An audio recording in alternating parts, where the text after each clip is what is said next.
अथ कामदा एकादशी महात्म्यम।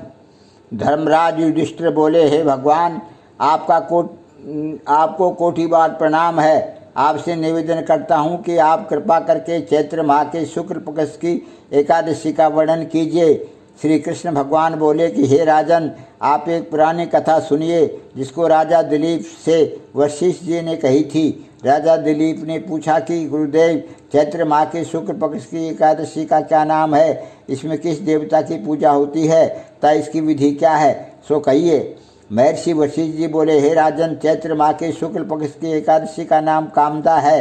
ये पापों को नष्ट कर देती है और पुत्र की प्राप्ति होती है। इसके व्रत से कुयोनि छूट जाती है और अंत में स्वर्ग की प्राप्ति होती है। अब मैं इसका महात्म्य कहता हूँ, ध्यानपूर्वक सुनो। प्राचीन काल में एक भोगीपुर नामक नगर में पुंडरीक नामक एक राजा राज्य करता था।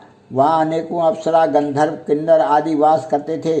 उसी जगह ललिता और ललित नाम के दो स्त्री पुरुष अत्यंत वैभवशाली घर में निवास करते हुए विहार किया करते थे। एक समय राजा पुंडरीक गंधर्वों सहित एक सभा में क्रीड़ा कर रहे थे।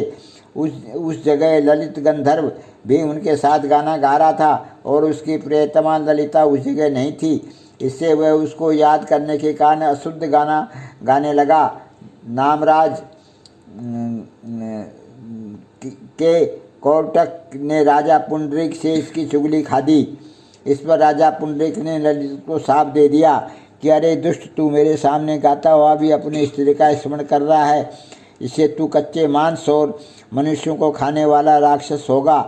राजा पुंडरीक के श्राप से वह ललित गंधर्व उसी समय एक विकराल राक्षस हो गया।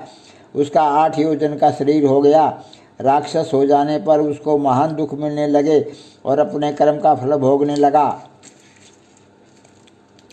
जब ललिता को अपने प्रियतम ललित का ऐसा हाल मालूम हुआ तो वह बहुत दुखी हुई। वह सदैव अपने पति के उद्धार के लिए सोचने लगी कि मैं कहाँ जाऊँ और क्या करूँ। एक दिन वह घूमते घूमते विंध्याचल पर्वत चली गई।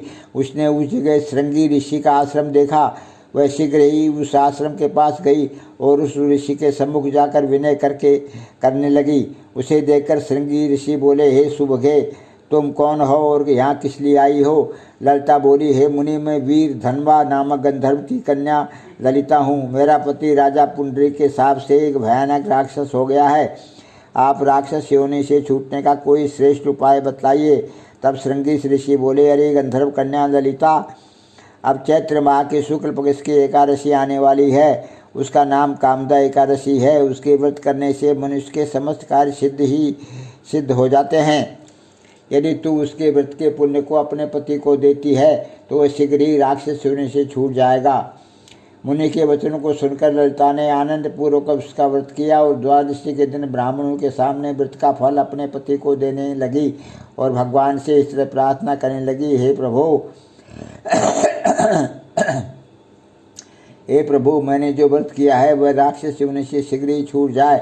एकादशी का फल देते ही उसका पति राक्षस की योनि से छूट गया और अपने पुराने स्वरूप को प्राप्त हुआ। वह पहले की भांति ललिता के साथ विहार करने लगा। कामदा एकादशी के प्रभाव से पहले की भांति अब अधिक सुंदर हो गए और पुष्पों के विमान पर बैठकर स्वर्गलोक को चले गए। हे राजन, इस व्रत को विधिपूर्वक करने से सब पाप नष्ट हो जाते हैं। इसके व्रत से मनुष्य ब्रह्म हत्या इत्यादि के पाप व राक्षस आदि की योनि से छूट जाते हैं। इसकी कथा व महात्म्य के श्रवण व पठन से वाजपेयी यज्ञ का फल प्राप्त होता है। बोलो कामदा एकादशी महात्म्य की जय।